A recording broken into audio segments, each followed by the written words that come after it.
Berserk é famoso por violência, brutalidade e uma maldição onde nenhuma animação faz jus aos traços do lendário Miura, que descanse em paz. Famoso também por uma fanbase estranha, mas não era assim antes não, tá? Uma obra onde o protagonista, Guts, é um cara enorme com uma espada do tamanho de um ônibus, um canhão acoplado no braço, buscando vingança no mais puro ódio, enquanto destroça todo tipo de criatura endiabrada pelo caminho, até nas situações mais delicadas. Mas acredite, não é preciso ir muito longe para ver que a obra é muito mais do que isso. Por trás da sua violência, aborda temas filosóficos, psicologia, religião, ocultismo, mas mais do que tudo, aborda a humanidade. Talvez por isso mesmo seja tão violento. O mundo da trama, baseado na era medieval, é um reflexo dessa mesma humanidade. Nos aprofundar nisso é, talvez, descobrir que o principal vilanismo da obra se encontre muito além do que já conhecemos. Alerta de spoilers. O que queremos destacar aqui é que, embora Berserk seja uma história de fantasia medieval, fica claro, pelo menos na nossa interpretação, que seu verdadeiro foco é a humanidade, mais especificamente o poder que o ser humano possui de forma inconsciente de influenciar tanto o mundo natural quanto o sobrenatural dentro do universo do mangá. Um universo influenciado pelo ocultismo, pelo esoterismo ocidental e por diversas correntes filosóficas, ainda que não corresponda exatamente a uma tradição específica. Essa realidade é dividida em 3 níveis. O plano físico, que é o mundo real e normal. O plano astral, não menos real, mas etéreo, onde residem as criaturas sobrenaturais. E o plano das ideias, que é o mundo governado pelo subconsciente. E assumimos que é o mais importante, pois tem forte influência em todos os outros planos. Aqui as emoções, pensamentos e intenções de todas as criaturas fluem em um mar caótico e eventualmente ganham vida. Em outras palavras, pensamentos e emoções, quando perpetuados por muito tempo, se materializam no plano astral. Supostamente, exceto por elfos, pelos elementais, que são espíritos da natureza, e pelos espíritos malignos, que são as almas humanas atormentadas, todos os outros seres sobrenaturais são criações da mente dos humanos. Todos os mitos e fantasias da humanidade navegam pelo reino das ideias e ganham vida no plano astral. O que reforça essa observação é o evento da transformação mundial, responsável não só por alguns dos painéis mais insanos desenhados pelo Miura, como por um conceito especialmente fascinante. Os planos físico e astral se juntam num só, e assim começa o arco chamado de fantasia, onde os mitos que a humanidade adora criar e que ganharam vida no plano astral, como já disse, agora ganham vida no mundo físico também. Em resumo, isso mostra como o poder do subconsciente e das emoções humanas é absurdo no mundo desse mangá. E quem sabe, no mundo real, deixo aí a reflexão. Claro que antes dessa transformação mundial, isso não tinha grande influência na vida da maioria das pessoas, pois com a intervenção da ordem religiosa Holy See, que erradicou qualquer forma de magia no mundo por ser uma heresia, as barreiras entre o plano físico e astral foram intensificadas, e os humanos não tinham praticamente contato nenhum com esse tipo de coisa. Mas agora eles têm contato até demais. Mas isso é apenas um exemplo. Talvez o subconsciente humano faça muito mais do que dar vida a seres astrais. Como vocês já devem saber, existe um capítulo que foi retirado do mangá por pedido do próprio Miura, pois segundo ele, além de revelar coisa demais, limitava a história, o popularmente conhecido como capítulo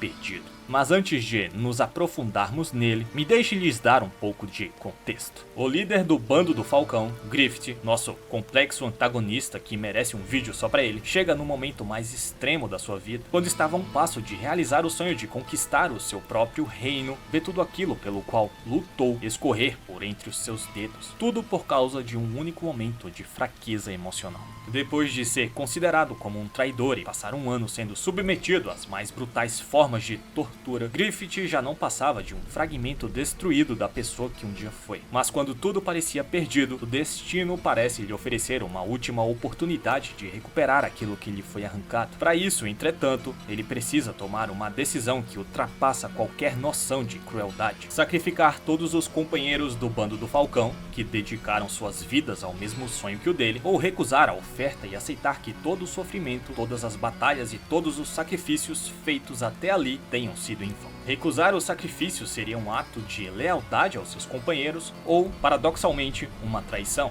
pois jogaria no lixo tudo aquilo pelo que eles lutaram juntos. Afinal, lembram deles oferecendo suas vidas pelo sonho do Griffith? Por outro lado, aceitá-lo, entregando cada um deles as formas mais brutais de morte e se tornando, para muitos, um dos maiores, se não o maior, desgraçado da história dos mangás, poderia de alguma forma ser considerado a decisão correta? É claro que eu simplifiquei bastante o contexto, mas só esse dilema já mostra a profundidade de Berserk, o quanto seus personagens são densamente bem escritos. E esse é apenas um exemplo, tá? Existem inúmeras outras situações que exploram a natureza humana com uma naturalidade impressionante, mas analisar a psicologia dessa obra fica para outro vídeo. Enfim, voltando ao capítulo perdido, ele começa com Griffith, que antes de tomar sua decisão, é levado para conversar com uma ideia de Deus nesse universo. Lembram quando eu disse que o reino das ideias é formado por um oceano de emoções e pensamento, que quando perpetuados por muito tempo ganham vida? Pois então, o mundo de Berserk é muito extremo, com as piores guerras, as mortes mais cruéis e todo tipo de sofrimento. Que tipo de emoções um mundo assim pode produzir no reino das ideias? Assumimos que o resultado é um oceano de sentimentos negativos, o lado negro do subconsciente humano. E nas ondas desse mar de negatividade foi onde nasceu a principal ideia, o deus do abismo, a ideia do mal. E cara, que conceito genial. Mas apesar de ter mal no nome, a ideia do mal, acredito que não é exatamente algo maligno, do mal mesmo. Eu acho que mais do que tudo, ele é a personificação dos desejos inconscientes da humanidade, principalmente de que algo guia suas vidas, que dê algum sentido a elas. E é apenas isso que o Ideia faz. Obedece os desejos ocultos do subconsciente humano e manipula o destino de cada pessoa para realizar esses tais desejos. É isso que ele diz. Tudo foi definido para o Griffith estar ali diante dele há muitos séculos atrás. Uma influência nas camadas mais baixas da consciência humana, cruzando sangue com sangue, criando a linhagem que daria luz ao Griffith e guiando todos os acontecimentos de sua vida para que ele chegasse ali. Mas por que ele é tão importante, você pode perguntar? Como todo o sofrimento no mundo está enraizado há séculos na mente das pessoas, no subconsciente delas, quantas vezes eu já falei essa palavra? Existe o desejo da humanidade de que alguém ou algo apareça para lhe salvar e criar um mundo novo. Um Messias, um Salvador. A ideia do mal só teria atendido esse desejo, entregando um Salvador que eles tanto queriam, mesmo que para isso Griffith tenha que sacrificar todo o bando do Falcão para se tornar um anjo da God Hand, mesmo que ele tenha que sacrificar mais gente ainda para renascer fisicamente na Terra. A ideia do mal não se importa com nada disso. Humanos, para ela, são apenas peões no grande esquema das coisas. Errado ou não, aparentemente é o desejo da humanidade. Tá vendo porque o Miura decidiu excluir esse capítulo? Por mais que seja tudo incrível, fascinante, ter algo controlando o destino de tudo limita a história. De que vale todos os dilemas e toda a psicologia dos personagens se tudo está definido pelo destino? Por exemplo, o dilema do Griffith sobre sacrificar os seus companheiros ou não perde muito a carga psicológica se tudo foi manipulado pelo destino. Isso só prova o poder e a influência do subconsciente humano no universo do mangá. Criou simplesmente um deus que define os rumos do mundo. E acho também que ter feito esse capítulo foi um erro, não só por limitar o roteiro, mas também por revelar a principal questão da obra. Os humanos teriam livre-arbítrio? Eles conseguem controlar suas próprias vontades? Ou são apenas marionetes de uma força maior que está manipulando todo? Pois a presença da ideia do mal confirma que sim, os humanos são escravos do destino. Ou melhor, escravos dos seus próprios desejos enraizados no fundo de suas consciências. Sem perceber, são escravos de si mesmos. Mas será que algo, ou alguém, pode quebrar essa prisão inconsciente? Bater de frente com o destino? Talvez sim. A maioria da galera que lê o mangá analisa a história na perspectiva do Guts, o que é normal já que ele é o protagonista. Desejam que no final ele finalmente se vingue enfiando a Dragon Slayer no seu algoz, pela atitude maldita de sacrificar geral, e principalmente pelo que ele fez com a casca. Mas vendo a história como um todo, sabemos que isso já estava definido, e nosso antagonista fez tudo isso para poder renascer como um salvador divino que a humanidade sempre quis, reunindo o mundo todo em um só lugar, que seria um paraíso na Terra, em uma era de paz como nunca houve antes. O objetivo desse vídeo não é discutir aqui se isso é errado ou não, vou deixar para um próximo. O que queremos discutir aqui é, se o Guts quiser vencer seu oponente, além de um exército de seguidores e de apóstolos, ele vai ter que enfrentar a própria realidade.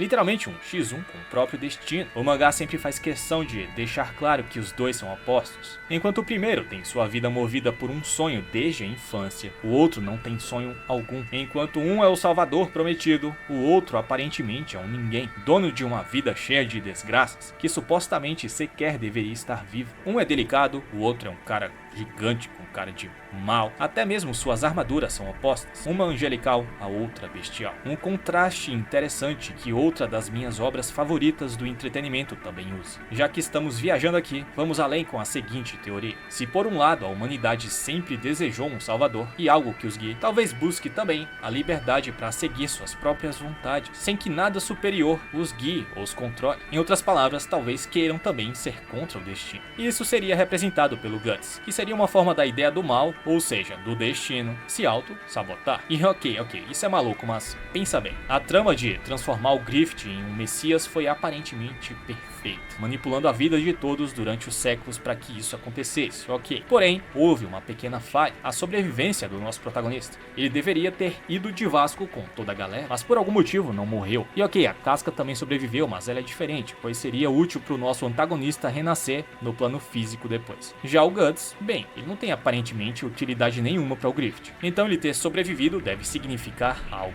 Talvez tenha sido uma alternativa do próprio já tão citado destino para que o mundo perfeito do Griffith possa ser destruído, pois o Guts é o único cara no mundo que tem intenção de fazer isso. Talvez a humanidade queira um salvador e algo que os guie, mas ao mesmo tempo queira a liberdade e o livre arbítrio. E esse conflito de desejos no reino das ideias fez acontecer um bug no sistema. Ou talvez o que causou esse bug foi o forte sentimento do Griffith em relação ao Guts. Tipo, beleza, tudo estava definido há séculos, mas naquele momento do eclipse, a obsessão do platinado foi mais forte e isso deu uma brecha para ele escapar do fluxo da causalidade. Ou talvez o mundo teoricamente pacífico que temos visto até agora não seja tão bom quanto parece. Ou talvez mais ainda, tudo isso que foi dito aqui não faça sentido nenhum, principalmente agora sem o Miura. Talvez estejamos querendo enxergar profundidade demais aqui. De toda forma, seja lá qual for o desfecho, eu só espero que seja bem feito. Mesmo que contradiga esse vídeo aqui, eu não me importo. Mas discutir teorias sobre o final do mangá